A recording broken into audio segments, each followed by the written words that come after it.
The weight of Christmas didn't fall on me all at once. It crept in slowly, disguised as praise, hidden in the smiles of relatives who never lifted a finger. For years, I believed that if I cooked enough, served enough, sacrificed enough, I would finally earn the love I longed for. Every December, while the rest of the family laughed in the living room, I was trapped in the kitchen with timers buzzing and pans clattering like shackles I couldn't take off. They called it tradition, but for me it was a sentence. I missed birthdays, friendships, even relationships, because nothing came before carrying a holiday that wasn't mine to carry. By my 20s, I had already forgotten what it felt like to be part of Christmas instead of the engine that powered it. Compliments became chains. Requests turned into demands. And every time I tried to imagine saying no, my chest tightened with guilt as if the whole family's happiness depended on me alone. I told myself it was love. I told myself it belonged. But deep down, I knew it was survival. My name is Juliet Miller. For 18 years, I gave away Christmas piece by piece until there was almost nothing left of me. This is the story of how one winter I finally broke the chain and chose myself. But everything began with one Christmas in 2007, the night a single choice turned into 18 years of expectation. The smell of menthol cough drops and Vicks VapoRub still lingers in my memory. When I think about that Christmas in 2007, I was 16, a high school junior in Tacoma, and the week before Christmas had begun with promise. The tree was already decorated with our usual white lights and ornaments, collected from vacations and school projects. The grocery bags were lined up in the kitchen waiting to be unpacked, and the house buzzed with the anticipation of family arriving from Portland and Spokane. Then my mother collapsed on the couch one evening, her skin flushed, her body shivering, her voice hoarse as she admitted she could not stand. By the next morning, the doctor confirmed she had the flu. She would not be cooking, not baking, not hosting. I remember looking at her bundled in blankets, tissues piled high on the coffee table, humidifier humming by her side. While my father Thomas stood in the doorway with his arms folded, the relatives were already on their way. 20 people expecting a full Christmas Eve dinner. My father's voice cut through the silence as if announcing a simple fact. Juliet can handle it. She has been helping your mother for years. His confidence was terrifying. My first reaction was laughter, the kind you let out when someone says something absurd. But his expression never shifted. He was already moving on, pulling out the vacuum cleaner, telling me to check Mom's recipe cards. My protests faded into the clatter of chores. By the end of that day, the responsibility had been dropped squarely on my shoulders. The kitchen became my battlefield. I spread Mom's handwritten recipe cards across the counter, her looping script the only guidance I had. I lined up bags of flour and sugar stacks of eggs, and butter softening near the window. I had helped her so many times, but helping meant stirring a bowl or sprinkling cinnamon on top of cookies, not orchestrating the logistics of roasting a 20-pound turkey glazing ham, mixing casseroles, and timing desserts so everything was ready at the same time. The first batch of cookies came out hard as rocks. I pulled the tray from the oven, smoke rising, the smell bitter instead of sweet. The smoke alarm shrieked above me and I waved a towel wildly, tears stinging my eyes. I could hear my cousins in the living room playing Christmas music on the stereo, laughing, asking about gifts. I felt completely alone, trapped in an apron, terrified of failing. That night I stayed up until 3 a.m. My hands ached from chopping onions. My wrists burned from scrubbing pans. My back hurt from bending over the oven again and again. Every time I thought I could rest, another dish needed to be prepped or another timer went off. I tried to keep a list on a notepad of what was done and what was still needed, but the pages blurred with my handwriting. At one point, I pressed my forehead to the refrigerator door and cried, muffling the sound so no one would hear. On Christmas Eve, the house was filled with relatives. They swept in with gifts wrapped in shiny paper, laughter echoing, coats draped over the banister. I was still in the kitchen, hair tied back, apron streaked with flour and grease. My grandmother stopped by the doorway and smiled warmly, telling me she was proud of me. One of my uncles peeked in and joked about sneaking a slice of ham early. My cousins stole spoonfuls of frosting and then disappeared when I asked if they could chop celery. The kitchen door swung closed behind them, and I heard the cheer of a football game on TV. The hours blurred. I basted the turkey, prayed the rolls would rise, and kept rearranging pans in the oven to fit everything. The chaos of laughter and wrapping paper rustling in the other room floated toward me, but I was anchored to the stove. By evening, platters were carried out to the table one by one. Ham glazed and shining turkey carved into slices, potatoes whipped though lumpy, cookies uneven but dusted with powdered sugar. I sat down at last with my plate piled high. My hands shook as I picked up a fork. Around me, voices rose in cheer. My father raised his glass and declared this the best meal we had ever had. My mother, pale but smiling from her recliner, told everyone how proud she was of me, how she had taught me well. My aunts and uncles nodded in agreement, clapping me on the back. My food grew cold as I listened. Every muscle in my body begged for sleep, but my chest warmed under their praise. Exhaustion and pride tangled together in me. Being useful felt like love. Being needed felt like belonging. I thought maybe this was what adulthood was, proving yourself through sacrifice. That night, after the last dish was scrubbed and stacked, I collapsed into bed, too tired to change clothes. The voices of my relatives still echoed in my head, along with my father's declaration and my mother's smile. I closed my eyes with a thought that would shape the next 18 years of my life. Christmas belongs to me. The next morning I woke up late, the kind of heavy sleep that feels like you have been underwater. My arms were sore, my legs stiff. But when I walked into the kitchen, the counters were clean, the leftovers wrapped neatly, and the scent of cinnamon still hung in the air. My father was sipping coffee at the table, reading the paper as if nothing unusual had happened. He looked at me over the rim of his mug and said calmly that I had done a wonderful job, maybe even better than Mom. I felt a strange mixture of pride and unease. Part of me swelled at the compliment, craving that approval the way I craved sunlight on gray winter mornings. But another part of me wondered if this meant something had shifted, if by stepping up once I had somehow agreed to a role I was not sure I wanted. Later that day, when the last relatives left, my mother patted my hand gently. Her voice was hoarse but sincere. She told me she could not have been prouder that I had kept Christmas alive for everyone. Her eyes watered, and for a moment I felt like I had been handed a crown I had not asked for. I smiled back because I did not want her to see the weight pressing down on me. That night, as I sat in my room surrounded by unopened gifts, I thought about the moments I had missed. I had not watched my cousins open their presents, had not sung carols by the piano, had not taken silly photos in front of the tree. My holiday memories were of timers buzzing and smoke alarms, of sticky dough clinging to my hands, of tears wiped away quickly so no one would notice. Still, when I overheard my father telling a neighbor on the phone that his daughter had saved Christmas, a spark of pride flickered in me again. I wanted to believe that being needed was the same as being loved, that my sacrifice was proof of my value. I told myself this was temporary, just one unusual year. Yet deep inside, a quiet voice whispered that something had changed forever.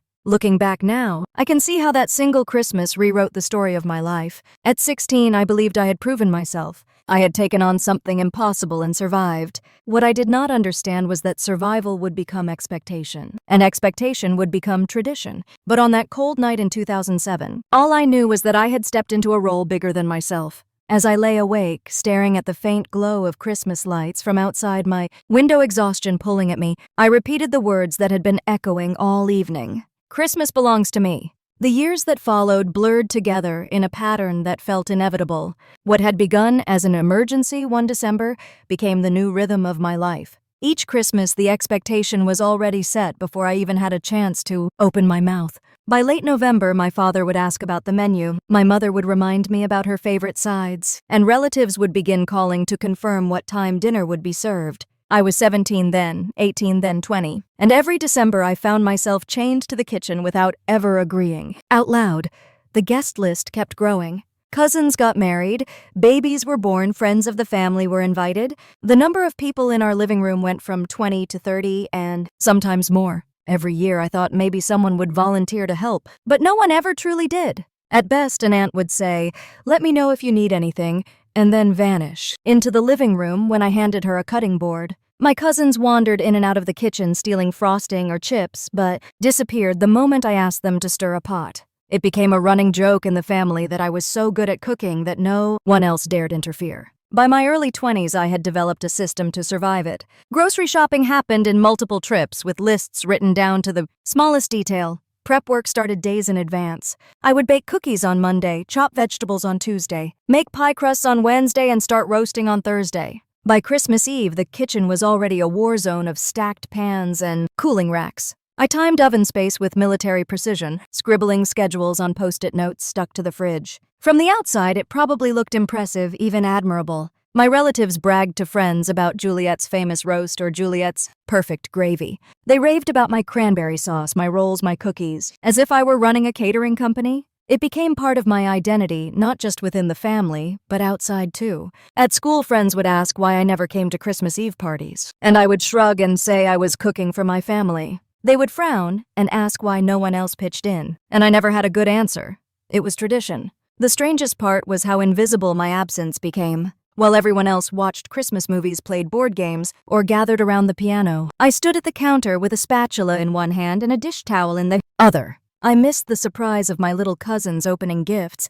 missed the laughter that echoed through the living room when someone told a story from years past. I was always one room away, close enough to hear but never to join. My plate of food sat cooling by the sink while I rinsed dishes. By the time I finally ate, most of the family was already moving on to dessert. There were moments when resentment bubbled up in me, when I felt like screaming at everyone to look around and realize that one person was sacrificing her entire holiday so they could relax. But then someone would compliment the pie or hug me on the way out the door and say they could not wait for next year, and the anger melted into a strange mix of pride and exhaustion. I convinced myself that being useful was enough, that this was how love looked in my family. College gave me a few years of reprieve. I went to the University of Washington in Seattle, and the excuse of finals or travel meant I could skip some Christmases. In those years, my father would call asking for my recipes, and my mother would complain that Christmas just was not the same without me. The guilt pressed hard even from miles away. I remember one year sitting in my dorm eating cafeteria food while my phone buzzed with messages about how disappointing the meal back home had been. I almost cried from the mix of relief and shame. When I graduated and moved back to Tacoma, the full weight of the tradition fell on me again. My career had just begun. I was juggling long hours at a marketing firm, but none of that mattered when December came. My father would remind me weeks in advance about how many guests were coming. My mother would call with little reminders about special dishes. The entire family slipped easily back into the comfort of me being in charge. No one questioned it, not even me, not out loud. By my mid-20s, the scale of what I was doing each year began to crush me physically. Cooking for 30 people is not just a chore, it is an endurance test. My feet ached, my back throbbed, my hands were calloused from scrubbing and chopping. I would collapse into bed on Christmas night with muscles trembling from exhaustion while everyone else was home already posting cheerful photos online. My holiday was a blur of pans and timers, not joy or connection.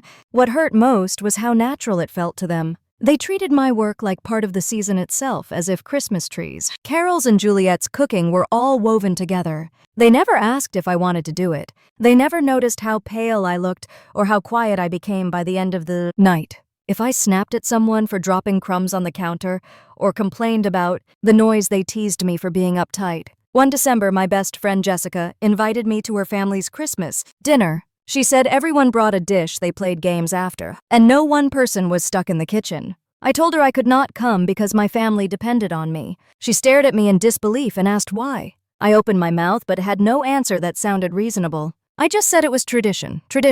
The word felt holy in my family, untouchable. The tradition was never about being together or sharing the load. It was about me carrying it all so everyone else could enjoy the show. Year after year, I convinced myself it was fine, that it was love.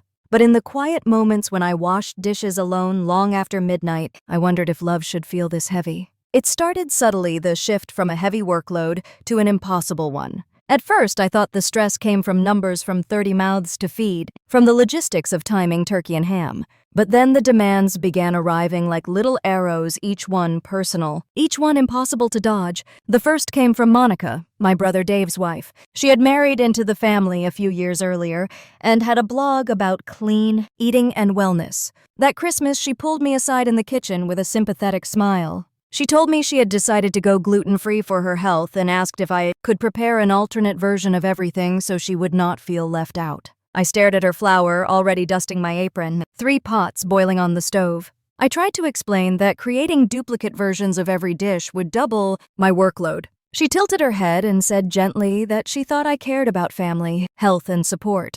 The implication was sharp. If I refused, I was unsupportive, maybe even selfish. I caved. I swapped flour for almond meal in pie crusts, experimented with rice flour rolls that collapsed flat, bought expensive specialty ingredients with money I barely had. The result was mediocre, and she thanked me briefly before moving on to chat with relatives in the living room. No one else noticed the difference except me, exhausted and anxious that nothing tasted right. The following year, it was Jennifer, my cousin, who worked at a bank downtown. She called 2 days before Christmas and informed me that her kids had become incredibly picky eaters. She asked if I could make plain pasta with butter on the side and perhaps sugar cookies without frosting because they did not like the texture. I bit my tongue so hard I tasted blood. I wanted to tell her that picky kids needed to adjust, not the entire holiday menu. But when I hesitated, she sighed loudly into the phone and said she guessed she could bring snacks for them, though it would be sad if they could not eat what everyone else was enjoying. Her guilt trip worked. On top of casseroles and pies,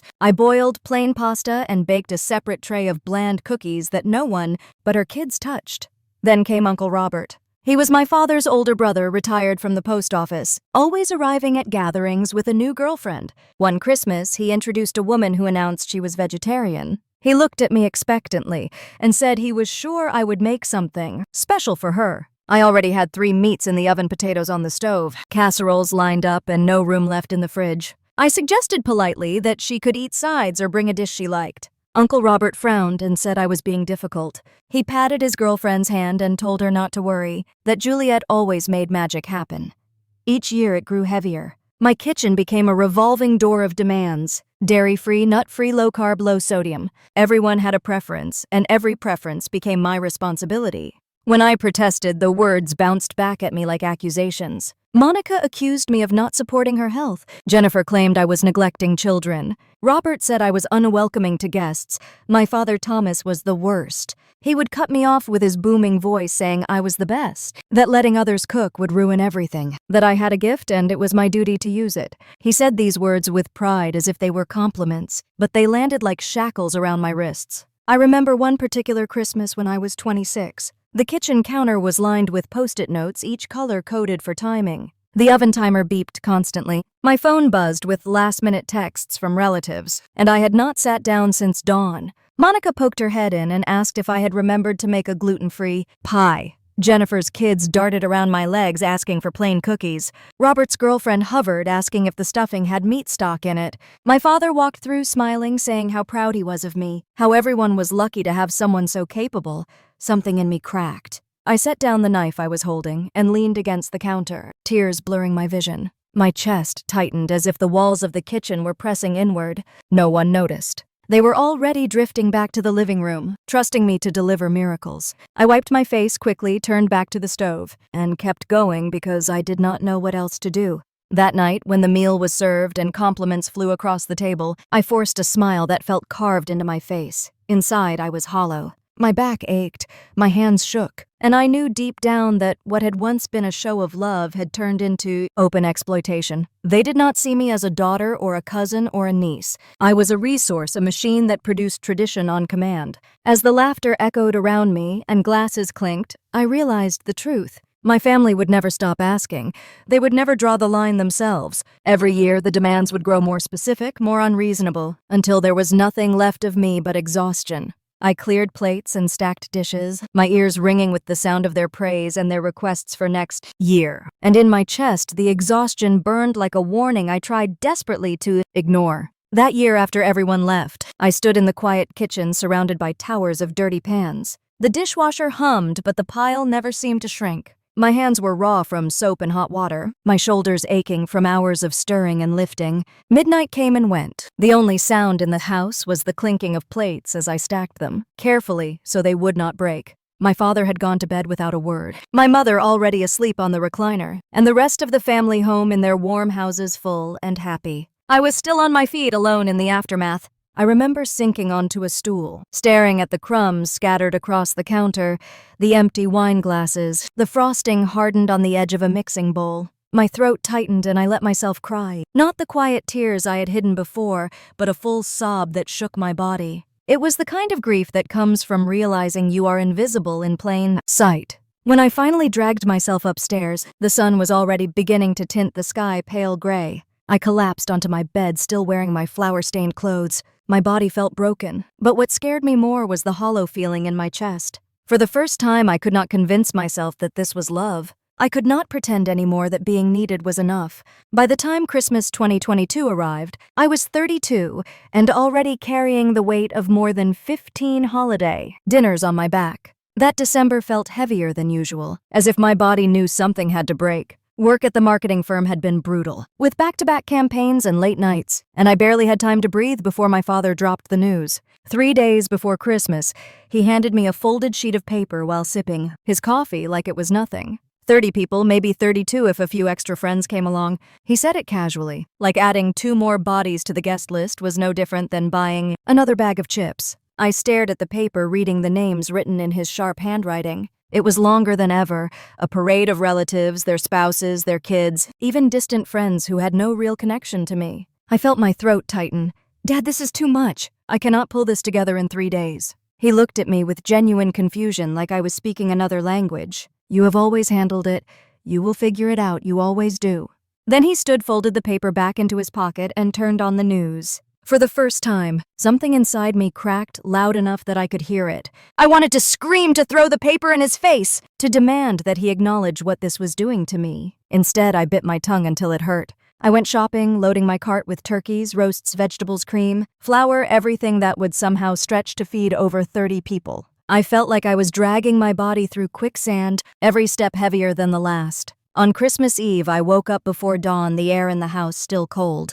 The kitchen lights glared too bright as I pulled out pots and pans, set timers, scribbled schedules. The noise of the family began to build in the living room as they arrived, laughter and music filling the house, but I could not hear joy anymore. All I could hear was the relentless ticking of the timer and the sound of my own pulse in my ears.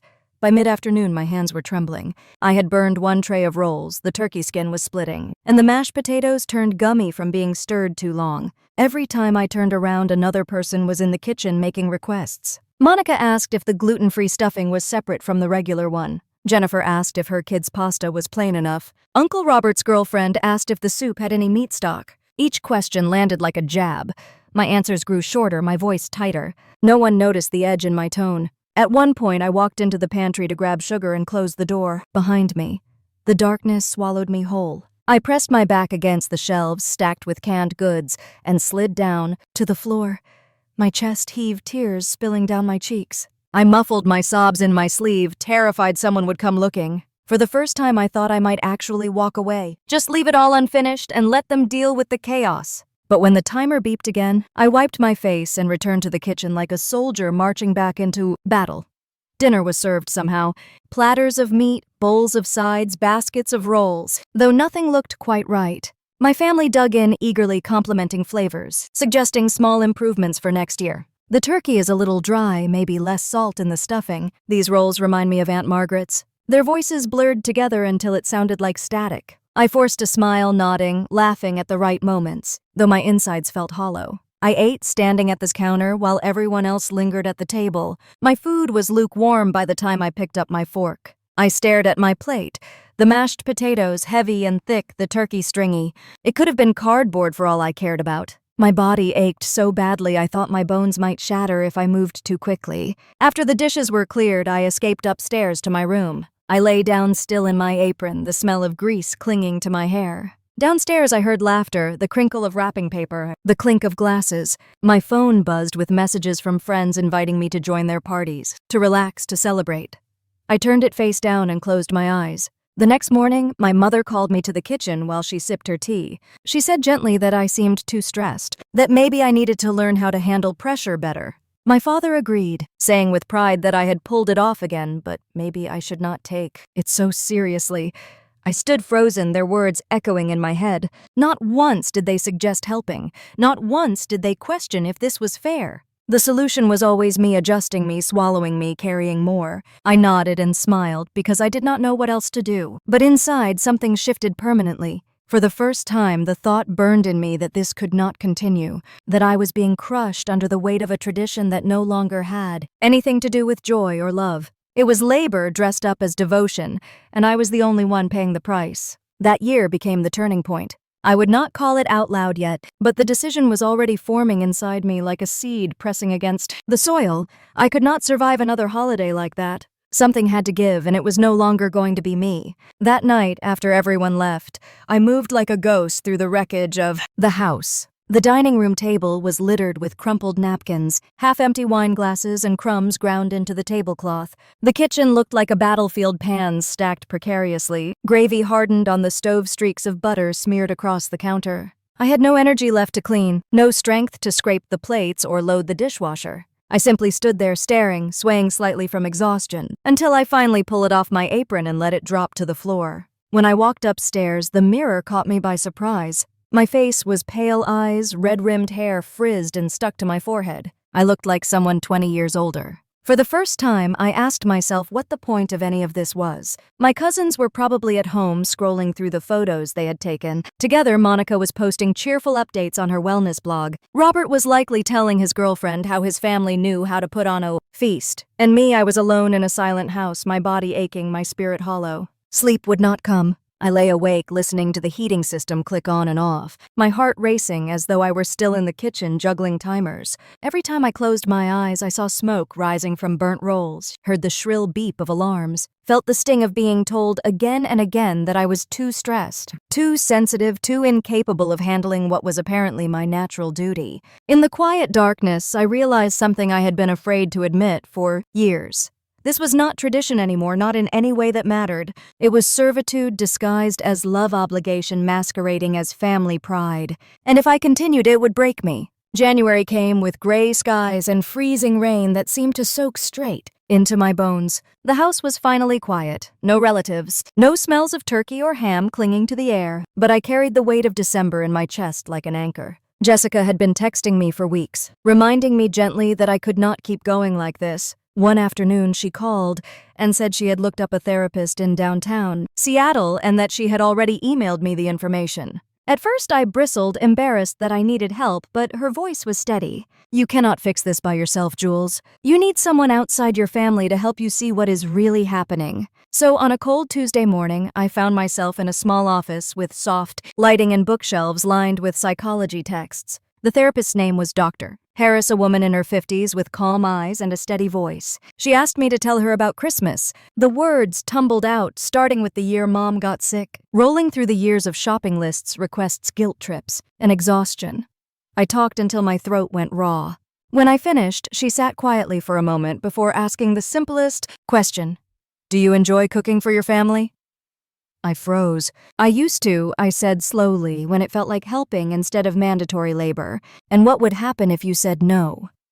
The thought made my stomach twist. They would be angry, disappointed, maybe furious. They would tell me I was ruining Christmas. And what if Christmas was ruined? What would actually happen? I blinked at her, realizing I did not have a real answer. People would have to figure out their own plans. They might buy food, bring dishes, or go to a restaurant. Life would go on.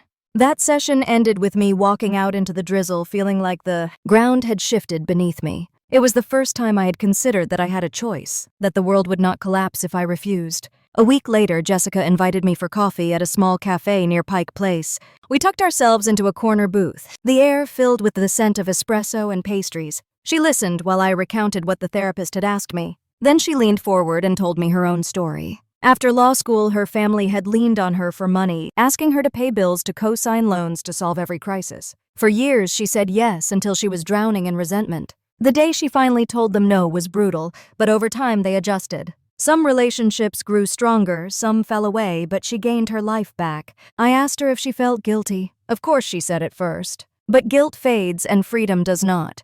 Her words hit me harder than I expected. I realized I had been equating being needed with being loved, and that belief had trapped me for nearly 2 decades. Every dish I cooked, every sleepless night, was proof to myself that I was worthy of belonging. But it was not love, it was service. Over the next few weeks, I kept seeing Dr. Harris. She helped me recognize the pattern of people-pleasing and how my family had learned to exploit it without even realizing. We practiced responses to guilt trips, short phrases I could use to set boundaries. She reminded me that relationships built on endless sacrifice were not healthy and that choosing myself was not betrayal. One evening after a session, I sat in my apartment staring at the twinkling lights I had strung across the window. I thought about the years I had missed out on joy, the friends I had turned down, the laughter I had never joined. My hands trembled, but my chest felt lighter than it had in years. For the first time, I whispered out loud, "Next Christmas will be different." It was not a declaration to anyone else, not yet. It was a promise to myself, a quiet vow that I would not keep carrying this burden alone, that I would not confuse sacrifice with love anymore. For the first time in my adult life, I let myself imagine a holiday where I was not the one chained to the kitchen. The image felt fragile but beautiful, and I held it close as the rain fell outside, certain that something in me had finally begun to change. In February, Jessica came over to my apartment on a rainy Saturday. I made a simple pasta and salad, and for once I did not feel chained to the stove. We drank wine, laughed, and I realized cooking could be mine again, something chosen, not demanded. When we washed dishes, Jessica asked if I had a plan for Christmas. I admitted I did not, that the thought of saying no made my chest tighten. She told me about the year she finally refused to bail out her family, financially. The silence and anger had been brutal, but in the end she gained peace and clarity. Her words stayed with me long after she left. By March, therapy with Dr. Harris shifted. Instead of recounting exhaustion, she asked me to imagine alternatives. What if Christmas were potluck? What if I sat by the tree, laughing, not juggling timers? At first the images felt fragile, but then she asked if my happiest memories were alone in a kitchen. The answer was immediate: no. They were with my mom before she got sick, with Dave when we were kids, with Jessica in college. None of them involved 30 plates balanced on my shoulders. That realization cut deep. That night, I dug out an old photo of me at 15, laughing with Mom over sugar cookies. I realized that was the last time cooking had felt joyful. Everything after had been labor dressed as love. In April, I admitted out loud that I wanted out. Not just help, not adjustments, freedom, Dr. Harris said the decision was already inside me, waiting for me to speak about it. Then came the twist. My father called months before Christmas, already rattling off a list of guests as if it were settled. I listened, my stomach churning, and for the first time in 18 years, I did not agree. I let silence stretch until he asked if I was still there. I gave a vague answer enough to buy time, then hung up with my hand shaking. For the first time, I had not said yes. It was small, but it was mine. A line drawn quietly in the dark. And I knew then the next Christmas would not be the same. By the time October rolled around, the leaves had just started to turn in Tacoma. I had been clinging to the promise I made to myself in spring, that this Christmas would be different. But the season crept closer like a tide I could not stop. Work kept me busy enough to distract me most days, but in quiet moments, the thought of December pressed against me like a weight. It began again one Sunday morning when I stopped by my parents' house. My father handed me a folded sheet of paper before I even set down my purse. I recognized it immediately, a guest list. 32 names scrawled in his block handwriting, some circled with notes about who might bring partners or children. He said it with the same casual tone someone might use to mention the weather. "Looks like it will be another big one this year. You will want to start planning early." I stood frozen in the entryway staring at the list. The names swam before my eyes. 32. Bigger than ever. My chest tightened and my mouth went dry. "Dad, I never agreed to this." He chuckled, waving his hand. "Oh, come on, Jules, you always say that. You have it down to a science. No one does it like you." He was already moving toward the living room, turning on the football game. My protest had been brushed aside like dust.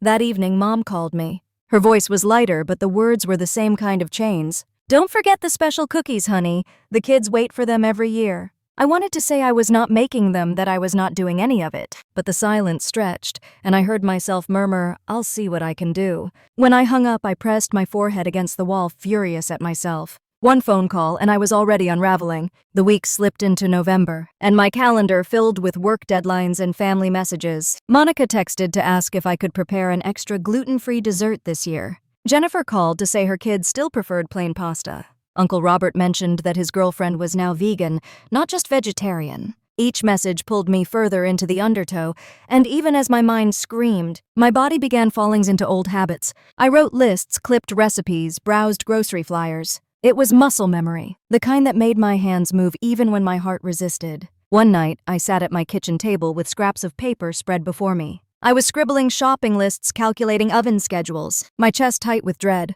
Dave came by unannounced, dropping off some tools he had borrowed. He stopped short when he saw the mess of lists and cookbooks. His eyebrows lifted. "Are you seriously doing all this again?" I looked up, caught like a thief.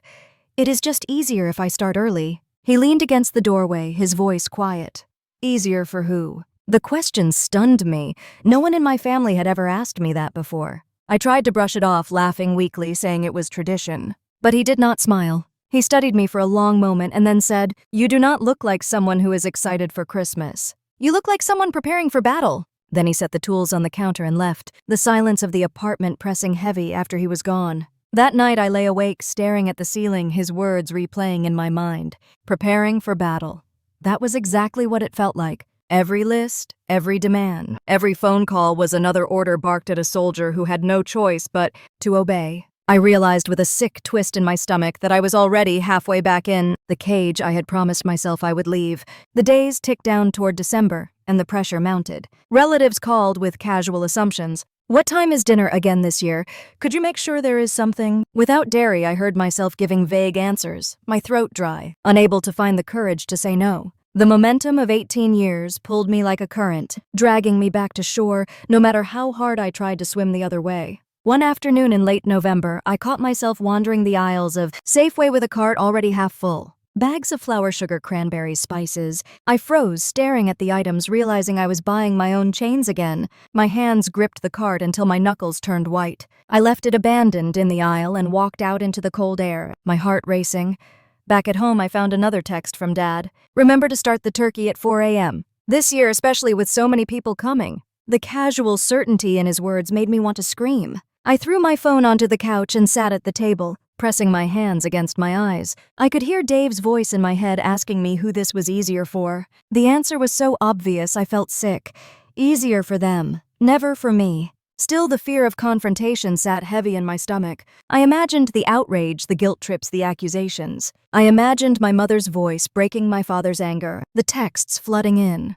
For years, that fear had been enough to keep me silent. But something inside me was shifting now, small but undeniable, a spark I could not ignore. When December finally began, the decorations went up around town, lights twinkling in windows, carols playing in stores. Everyone else seemed to glow with anticipation. But for me, the season felt like a shadow creeping closer. I knew I was standing on the edge of a choice, and this time the current pulling me under might not win. A few days later, Dave called me late at night. His voice was quieter than usual, almost hesitant. "I keep thinking about what I saw at your apartment," he said. "You looked trapped." I tried to laugh it off, but my throat closed around the sound. He told me he had always assumed I loved doing it, that I wanted the responsibility. Seeing me surrounded by lists had shaken that belief. For a moment I wanted to spill everything to tell him I was drowning, that I was terrified of another Christmas. But years of habit clamped my jaw shut. I only said, "It is fine, I can handle it." The silence on the line was heavy before he answered, "I am not sure you should have to." After we hung up, I sat in the dark, staring at the glow of the city outside my window. My heart pounded with a strange mix of fear and hope.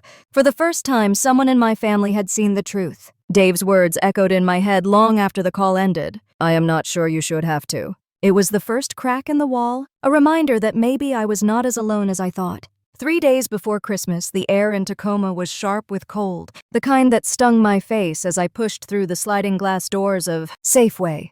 The store was buzzing with shoppers, carts clattering against linoleum floors, children whining for candy canes, holiday music piping overhead. I had been through this ritual so many times before that my body moved on. Autopilot guiding this cart down aisles, I could have walked blindfolded.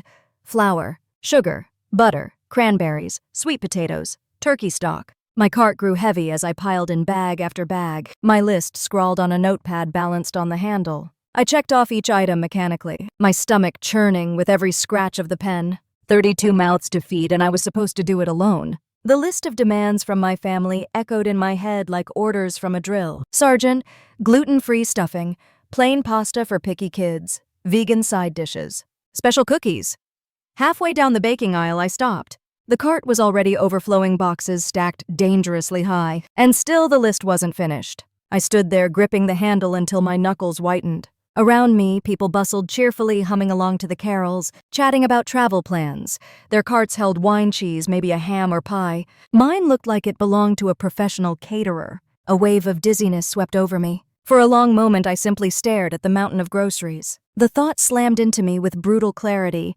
I wasn't buying joy. I wasn't buying the celebration. I was buying my own exhaustion. I was paying for my silence, stocking up on the chains that would keep me locked in the kitchen, while everyone else laughed in the living room. My chest tightened, and something inside me whispered words I had been too afraid to admit. This isn't love, this is sacrifice disguised as love. The world around me blurred. The clatter of carts, the chatter of families, the music overhead, it all faded into a low hum as my eyes burned. I imagined myself 3 days from now up before dawn, hands raw from chopping, back aching from bending over ovens. I imagined collapsing in bed Christmas night with nothing but resentment in my chest. I saw the years stretched behind me like an endless chain of holidays spent the same way, and the weight of it nearly buckled my knees. Without thinking, I turned the cart toward the side of the aisle and let it go. It rolled a few feet and stopped against the shelf with a dull thud. I stood there with my heart hammering, hands trembling, the realization pounding through me. I was done. I couldn't do it anymore. I walked out of the store empty-handed, the cold air shocking against my skin. My phone buzzed in my pocket and I pulled it out with shaking fingers. I scrolled to Jessica's name and hit call. She answered on the second ring, her voice warm and bright. "Hey, Jules, what's up?" I swallowed hard words, tumbling out in a rush. "I can't do it. I left the store. I'm not cooking this year." There was a pause, then her laugh rang through the line. Not mocking, but full of delight. "Good," she said. "About time." I could hear clattering in the background. And then she added, "I was actually just looking at resorts. My sister and I were talking about Aspen. You should come." Aspen. The word sounded like another world, all snow and lights and silence free of demands. My pulse raced as I pulled up the website she texted me. Photos of glowing lodges, snow-covered mountains, fireplaces crackling in cozy rooms filled my screen. My finger hovered over the booking button, my breath catching in my throat. For a moment, doubt clawed at me. The images of my parents, my cousins, my brother's kids flashed through my mind. Their angry faces, the guilt trips, the accusations. How could you abandon us? How could you ruin Christmas? My stomach twisted, but then I heard Jessica's voice again, steady and sure. "Do it, Jules. Choose yourself." I pressed confirm. The screen lit up with the words, "Reservation complete," and my body sagged as though 100 pounds had been lifted from my shoulders. My heart pounded, but my lungs finally filled with air. I stood in the parking lot under the gray sky, the December chill biting at my cheeks, and for the first time in my adult life, I felt free. I walked back to my car with empty hands but a full chest, adrenaline surging through me. I was no longer the girl who shouldered everything, because she was too afraid to say no. I was no longer the woman who mistook being needed for being loved. I had abandoned a cart full of groceries, but what I had really abandoned was 18 years of servitude. Driving home the streets twinkling with holiday lights, I gripped the wheel tightly and let the reality settle in. This Christmas would be different. For the first time, I would not wake before dawn to cook for 30 people. I would wake to snow-covered mountains and the sound of my own laughter. When I got home, the silence of my apartment wrapped around me like a blanket, and for once it felt like comfort instead of loneliness. I dropped my keys on the counter and sat at the kitchen table, staring at the confirmation email glowing on my phone screen. Aspen. 3 nights at a 5-star resort. It felt unreal, like I had accidentally clicked the wrong button and would be asked to undo it at any moment. My hands still trembled, and I could not tell if it was fear or exhilaration. I tried to picture my family's reaction. Dad's disbelief, Mom's quiet disappointment, Monica's sharp comments about selfishness, Jennifer's sighing guilt trips. The chorus of accusations had already begun in my head. How could you abandon us? How could you walk away now?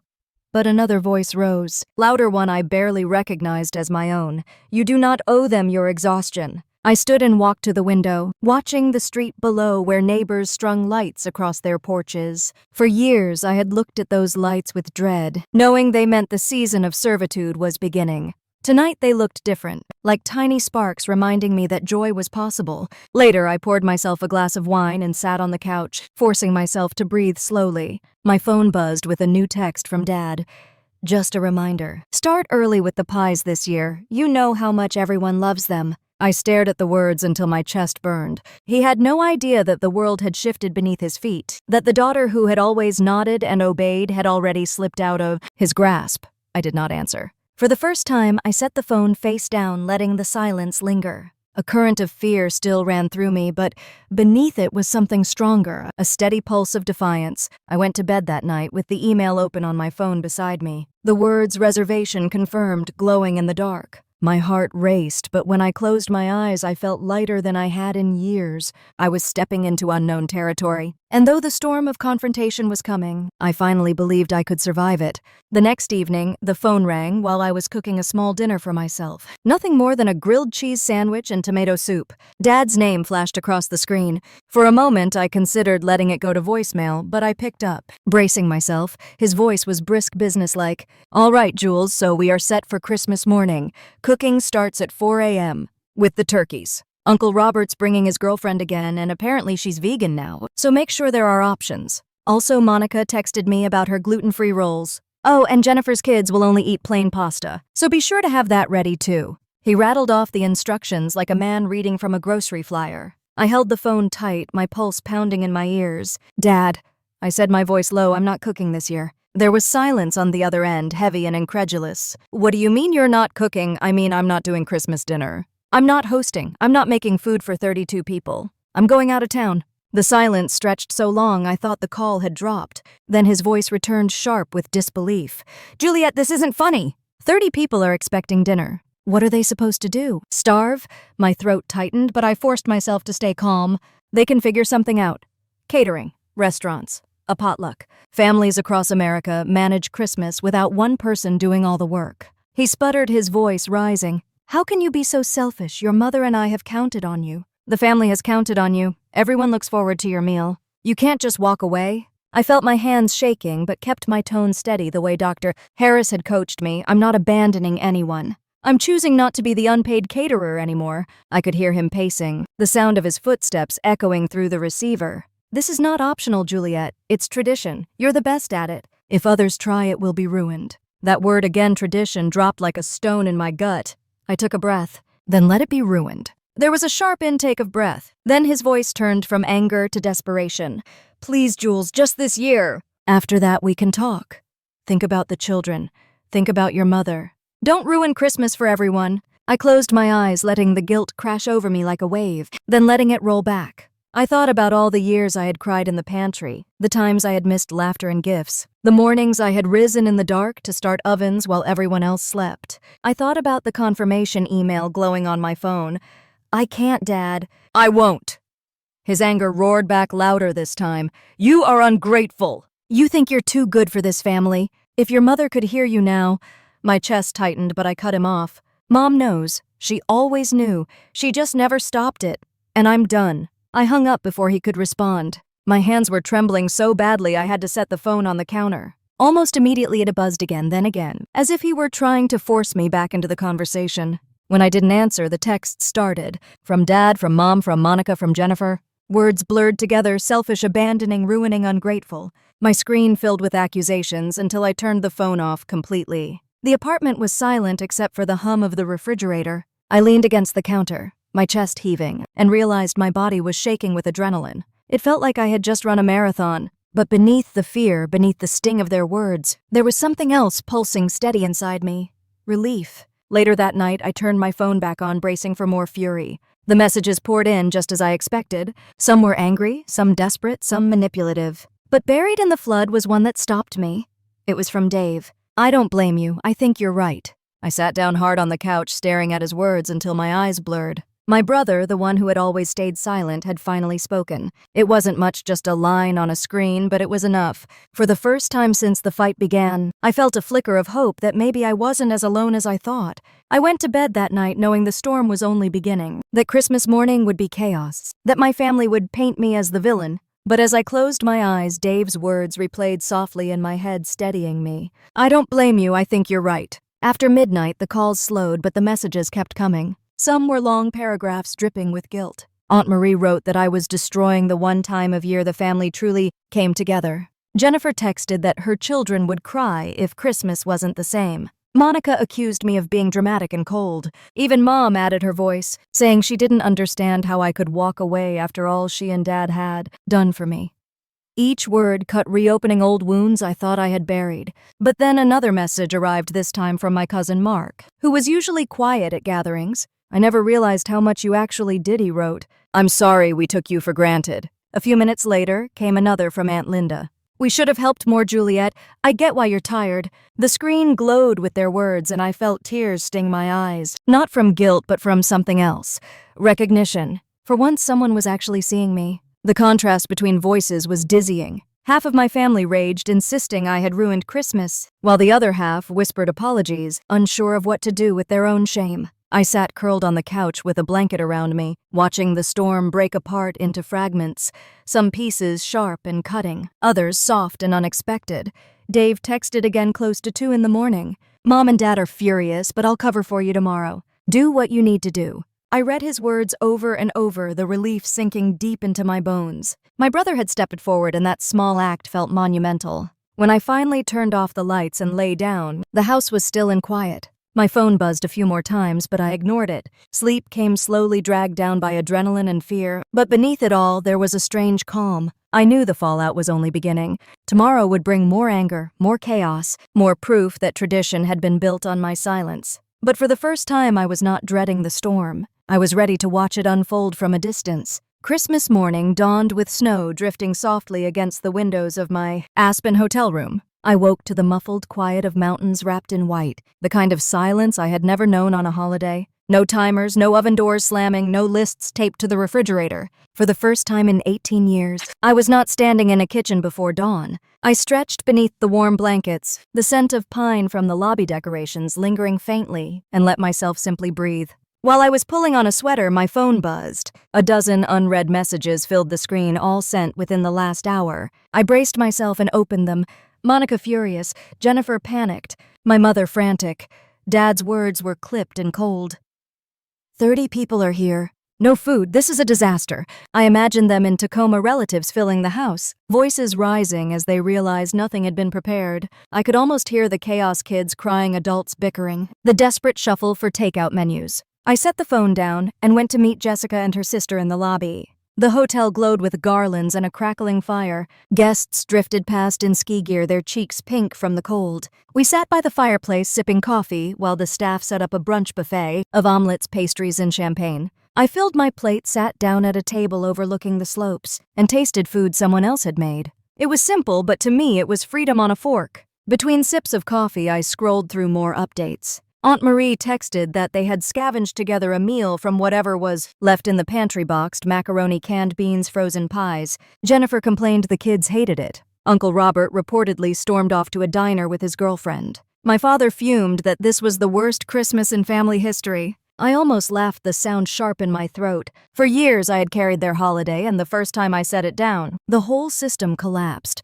Then another message arrived. Dave, don't feel guilty. They needed this. Mark it down, the first Christmas they had to actually see the work you did. I closed my eyes, gratitude flooding me. He was right. The collapse was not mine to carry, it was theirs. Later that afternoon, Jessica and I bundled up and walked through the snow. The air was crisp and clean, and I felt lighter with each step. Children built snowmen on the lawn of the resort. Couples skied down gentle slopes, the world buzzing with life that had nothing to do with obligation. I thought about all the Christmas mornings I had spent hunched over an oven, missing the laughter, missing the chance to just be part of the day. This year at last, I was here instead, present in my own life. That evening, I turned my phone back on and found a flood of mixed reactions. Some cousins were still angry, their words sharp with accusation. You abandoned us, you ruined everything. But tucked among them were quieter voices. My cousin Mark again, honestly. It was kind of fun to figure things out together. Aunt Linda, we should have been helping years ago. Even my niece Emily sent a short message that made me pause. It was different, but maybe that's okay. Her words caught me off guard. Emily was only 16, bright and stubborn, the same age I had been when all of this began. For her to see that change could be okay felt like a thread connecting past and future, a possibility that maybe the cycle could be broken for good. Night fell in Aspen, the sky glowing violet over the peaks. I sat by the window of my room with a glass of wine, watching the snow drift in the light of the street lamps. My phone buzzed again with messages from home, but I let it rest on the table. The storm could rage without me. For once, I was not in the middle of it. As I climbed into bed, the soft hum of the heater in the background, I realized that I felt something I had not felt on Christmas in nearly 2 decades. Peace. And as I drifted to sleep, Emily's words echoed in my mind. Different, but maybe that's okay. Back in Tacoma, the storm only worsened. By midday, the living room was overflowing with restless relatives, coats piled on chairs, children cranky from hunger. Dad had pulled out frozen lasagnas from the basement freezer, but they were still solid blocks of ice. Mom rummaged through the pantry, her hands shaking as she tried to put together casseroles with canned soup and stale crackers. Arguments erupted around the table. Jennifer snapped at Monica for criticizing the store-bought pies. Uncle Robert sulked loudly that he had wasted his time coming at all. The kids cried when the plain pasta ran out, and the television blared a football game that no one was watching. Meanwhile, I was sitting on a balcony at the resort, wrapped in a blanket with a cup of hot chocolate, watching the slopes glow under the afternoon sun. Skiers carved lines down the mountain, their laughter echoing faintly through the crisp air. My body felt loose for the first time in years, no ache in my back, no timer pulling me away. The chaos at home existed like a distant storm on the horizon, and I was here, safe and untouched. By evening, more messages came through. Monica wrote bitterly that the family had been embarrassed in front of guests. Jennifer complained that her children would not stop crying. But mixed in were quieter notes. Aunt Linda admitted they should have organized a potluck years ago. Mark said it was almost funny to watch everyone scrambling, and that maybe this disaster was the only way they would understand. Even Dave texted again, telling me he had stepped in to calm Mom when she broke down in tears. He wrote, "They're angry, but maybe they'll finally get it." Reading his words, I felt both sorrow and relief. Sorrow that my family was unraveling, but relief that the truth was finally undeniable. For years, I had carried them effortlessly, making their holidays appear seamless. Without me, the cracks were visible, loud, impossible to ignore. That night, the resort hosted a Christmas dinner in the Grand Hall. The chandeliers glowed tables spread with roasted meats, vegetables, and desserts that looked like art. Strangers clinked glasses. Children ran between tables. Music played softly in the background. I filled my plate and sat with Jessica and her sister, laughing easily, tasting each bite without rushing. My hands did not ache. My eyes were not burning. And for the first time since I was a teenager, I was eating Christmas dinner while it was still hot. Later, walking back through the snow to my room, I looked up at the sky dusted with stars. My phone buzzed again in my pocket, but I did not check it. For the first time in almost 2 decades, I felt no obligation to answer. Tacoma could rage and crumble without me. I had finally stepped free of the role they had chained me to. The months after that Christmas were rougher than I expected. A few relatives stopped speaking to me altogether. Monica posted thinly veiled complaints online about selfish family members. Jennifer ignored my texts for weeks. Uncle Robert never called again. My parents carried their anger like a badge, their pride bruised from being embarrassed in front of 30 hungry guests. Every phone call with them felt like walking across broken glass. But time did what anger could not. By spring, Dave had stepped into the space between us. He stopped by their house, regularly explained how much I had carried, how unreasonable the demands had been. At first, Dad waved him off, but little by little the words began to sink in. Mom called me one afternoon in May, her voice softer than it had been in months. She said she had not realized what I had given up all those years. It wasn't an apology, not yet, but it was the first step. The next Christmas looked nothing like the ones before. Dave suggested a potluck, and to my surprise, most relatives agreed. Instead of one person bearing the load, everyone was assigned something. Aunt Linda brought desserts. Mark handled drinks. Jennifer reluctantly agreed to appetizers. The host rotated, and the first year it was Dave's turn. He roasted the turkey slightly dry, but still edible, and no one complained. When I walked in carrying only a pan of roasted vegetables, my shoulders felt lighter than I could ever remember. I set the dish on the table, poured myself a glass of wine, and sat with everyone else. For the first time in nearly 2 decades, I joined the laughter instead of hearing it from another room. I ate while the food was hot, shared stories, and even played cards with the kids afterward. There was no panic, no tears in the pantry, only a gathering that felt like what Christmas should have been all along. Emily surprised me the most. She hovered in the kitchen, asking questions about chopping onions and seasoning soup. One evening, she told me bluntly she didn't want to repeat what had happened to me, that she wanted to learn enough to contribute but not be trapped. I hugged her, grateful that at least one member of the next generation saw the lesson clearly. Some traditions stayed broken. The relatives who only came for a free feast never returned. At first that hurt, but over time I saw it as karma. They had revealed what really mattered to them, and it wasn't family. The ones who remained were the people who valued me for more than what I could provide.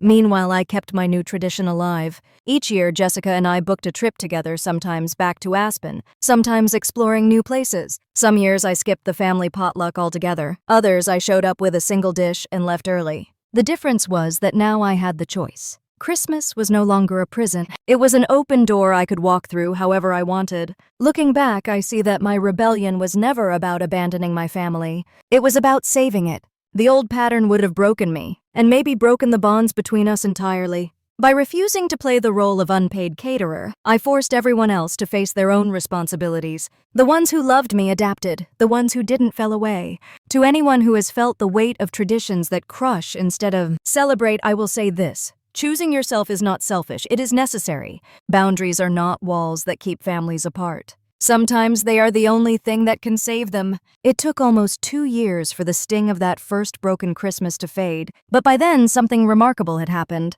My parents, who had once been furious, began to loosen their grip on the old way. One night, after a smaller potluck at Dave's house, Dad lingered in the kitchen with me while we put away leftovers. His voice was quiet when he admitted he had been too hard on me, that he never realized the toll it had taken. He said he thought I thrived on it, that seeing me succeed gave him pride, and he had convinced himself it was the same as joy. I looked at him older now, softer around the edges, and for the first time I believed he meant it. It was not a perfect apology, but it was a bridge I never thought he would build. By then, the gatherings had changed in ways that mattered. The food was not perfect anymore, but it was real. Some dishes burned, others bland. But people laughed about it instead of pointing fingers. Children learned to set the table. Teenagers stirred sauces. Even the uncles who used to lounge in the living room carried trays to the dishwasher. It was messy and uneven, but for once it was ours, not mine. I still carried scars from those years. Sometimes when I walked into a kitchen crowded with relatives, my chest tightened as if expecting to be trapped again. But then someone would hand me a glass of wine, pull me into conversation, or wave me away from the stove. And I would remember that I had already broken the cycle. When Emily helped me bake cookies last December, she asked why I finally stopped after so many years. I looked at her flour dusting her nose and told her the truth. Because love isn't measured in how much you give up. It's measured in how much you're allowed to be yourself. She nodded, thoughtful, and said she would remember that. That is the heart of my story. I learned the hardest way possible that silence breeds resentment, and obligation can disguise itself as tradition. But when you draw the line, you do not just save yourself. You give everyone else the chance to grow. If my journey says anything, it is this. Choosing yourself is not selfish. It is survival. And sometimes it is the only path to real love.